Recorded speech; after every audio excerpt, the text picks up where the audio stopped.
Et ben en fait, sur la baie de Saint-Brieuc, le CEDAPA et le GAB sont chargés de faire de l'animation collective sur les systèmes herbagés et bio. Et on fait notamment des portes ouvertes. Et c'est lors d'une porte ouverte que j'ai adressé la parole à Emmanuel et qu'il y a eu contact. Voilà. Ben, au début, c'est arrivé que suite à des portes ouvertes, comme on fait émarger les gens, en fait, c'est arrivé qu'on en rappelle certains pour leur demander si... Enfin, et d'ailleurs, avec Emmanuel, c'est plus ça qui s'est passé, c'est qu'après coup, je l'ai rappelé en lui demandant est-ce qu'il serait intéressé d'avoir une approche sur cette question-là, quoi. Et du coup, voilà. Parce que derrière cette question, elle est importante, il y a des agriculteurs qui bougent. Il y a 15-20% d'agriculteurs qui donc sont en recherche, se forment, s'interrogent sur leur système. Et puis, on sait qu'il y a aussi une majorité d'agriculteurs qui peuvent être, eux, en situation passive et finalement, peut-être il n'y a que des gens qui vont vers eux et qui leur proposent des solutions toutes faites, quoi. Donc, c'est peut-être ça aussi derrière cette question ce qui peut être posé. De diagnostic préalable auprès de 80-90% des exploitants. Et on identifie à ce moment-là les projets que peuvent avoir aussi les agriculteurs. Donc, ils peuvent aussi faire des choix. Tout à l'heure, il a été évoqué qu'il y a eu un avenir là qui a été fait par la Chambre. Donc, ça a déjà été une première démarche de sensibilisation. Et après, effectivement, il y a d'autres opérateurs qui peuvent intervenir, qui peuvent apporter un appui complémentaire. Donc il y a aussi cette démarche. Le diagnostic qui peut être déclencheur, d'accord. En Irlande, il y a une bonne partie du pays qui reçoit plus de 2 mètres d'eau par an. Donc vu que ça a un peu de mal à s'évacuer, il y a beaucoup de sols hydromorphes. Et ce que je vous ai montré, c'est que Pardon ? Non. La question c'était, sont-ils drainés ? Alors, la grosse différence entre les troupeaux irlandais et les troupeaux bretons, c'est qu'ils ont choisi d'avoir des animaux de petit calibre, donc des pies noires kiwis néo-zélandaises croisées avec des rouges norvégiennes, avec des jerseyaises, à la fois parce que c'est des petits animaux. C'est vrai qu'il y a des troupeaux, enfin je suis allée plusieurs fois là-bas, il y a des... c'est vraiment des petites vaches, quoi. Tu te trouves grande au milieu des vaches. Voilà, je me trouve grande au milieu des vaches. Donc, même si c'est des gros troupeaux, ça donne pas la même impression que 150 Holstein d'un coup. Et l'autre chose, c'est que c'est des vaches qui donnent un lait très riche en matière protéique, en matière grasse. Et comme les Irlandais, l'essentiel du débouché, 85%, c'est de la poudre de lait, ils préfèrent produire de la protéine et de la matière grasse que de l'eau. Et l'intérêt de ces petites vaches, c'est qu'elles sont beaucoup moins lourdes, qu'elles peuvent se balader sur des sols qui, du coup, sont hydromorphes, mais comme ils sont toujours couverts par la prairie, c'est monsieur qui a évoqué tout à l'heure l'intérêt d'avoir un sol très vivant, bien structuré, plein de vers de terre et très riche en matière organique. Et tout ça compense un peu le côté hydromorphe. Donc, alors, le dernier point, c'est quand vous dites qu'il n'y a pas d'émissions d'azote, si, c'est pas sous la même forme. C'est-à-dire que, voilà, moi je suis... Peut-être Patrick pourra intervenir pour compléter ça. Quand on est sur sol hydromorphe, on ne maîtrise pas le fait que la dénitrification soit complète ou pas complète. Si elle est complète, c'est parfait. Il n'y a plus de problème. Et il y a beaucoup moins de lixiviation. Sachant aussi que pour mesurer la lixiviation dans des sols hydromorphes, c'est quand même très, très compliqué. Parce que du coup, on va poser des piézos, ils sont dans l'eau. On prélève de l'eau, mais du coup, on prélève la nappe. Et la nappe, c'est un truc où ça bouge.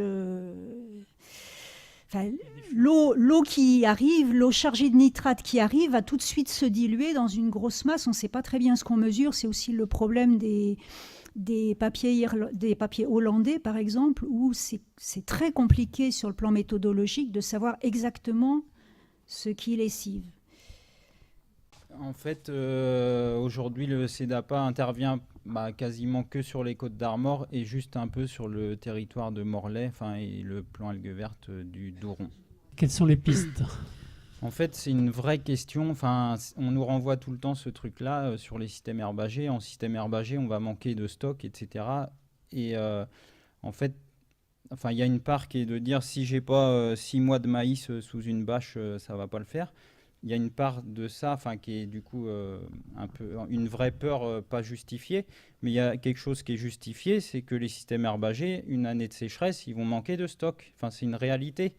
Mais on sait par expérience que si c'est une année sur 5, voire une année sur 4, économiquement, ça passe très bien.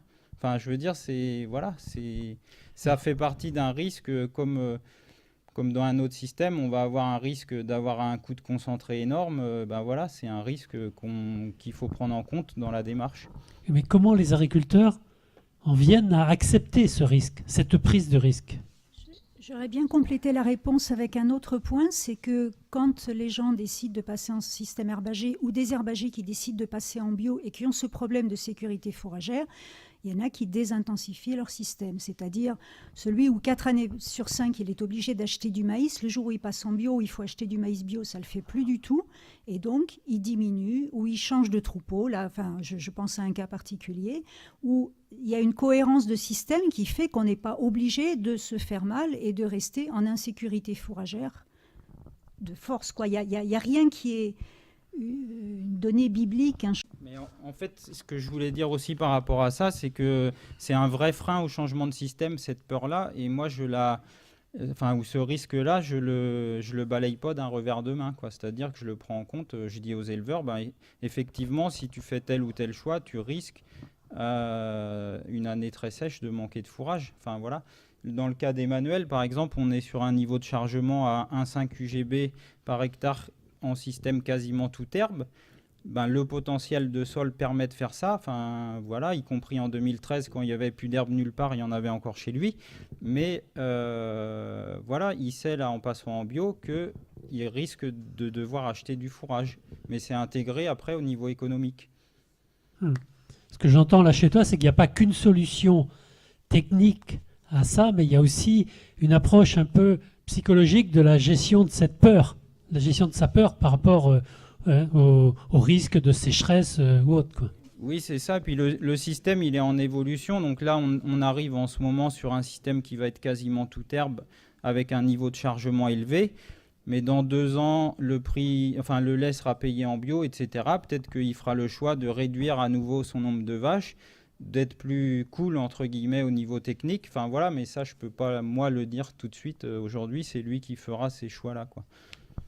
Oui, alors dans le cas de ce même dossier, donc recherche de solutions innovantes, pour diminuer les fuites d'azote, on a essayé effectivement cette technique d'implanter directement du maïs dans une prairie.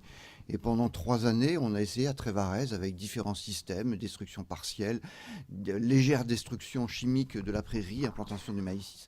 Et effectivement, je confirme ce que disait François, c'est un peu bon, c'est pas top du tout, quoi, parce qu'on a des problèmes de concurrence à l'eau entre la prairie qui va redémarrer parce qu'on a mis un désherbant un tout petit peu en dessous. Enfin bref, on a arrêté cette technique-là.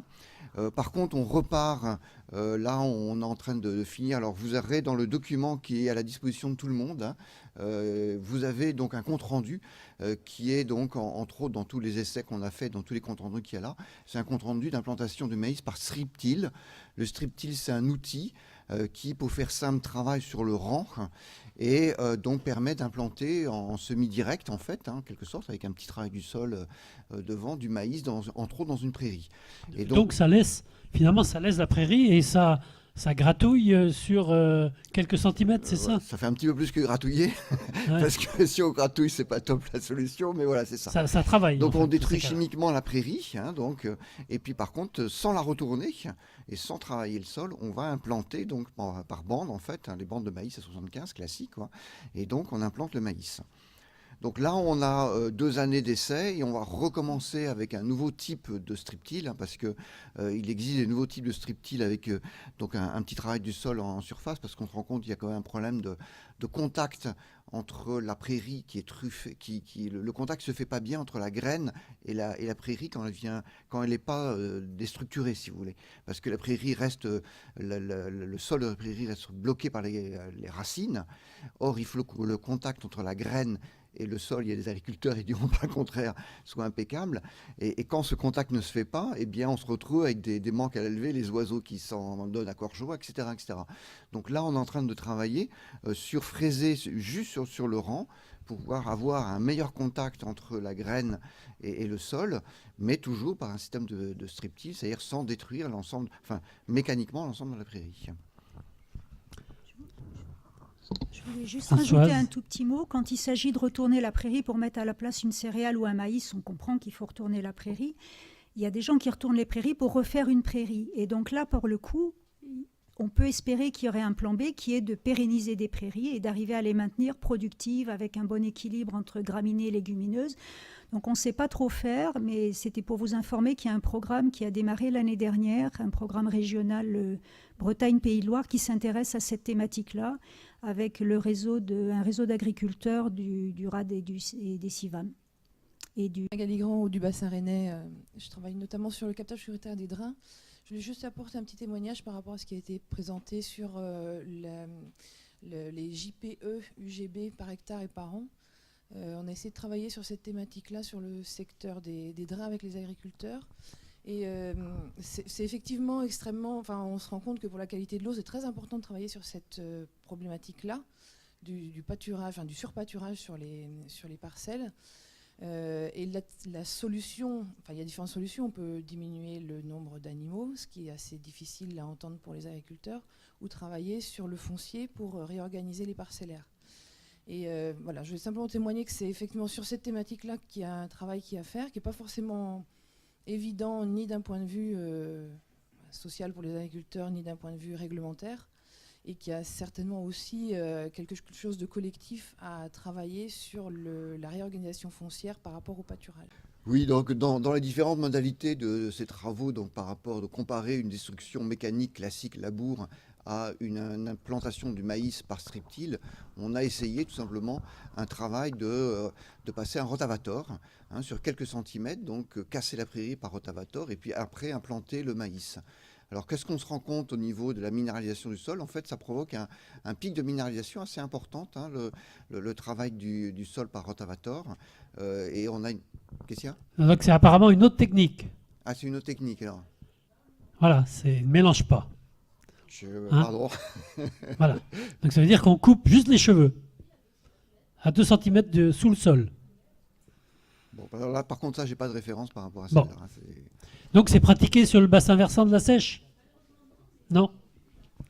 Ok. Je veux bien juste, comment dire, il y a un éleveur en Mayenne qui pratique ça depuis des années. Je ne sais pas si vous le connaissez, mais je sais plus la commune. C'est à Saint-Thomas de Courserier.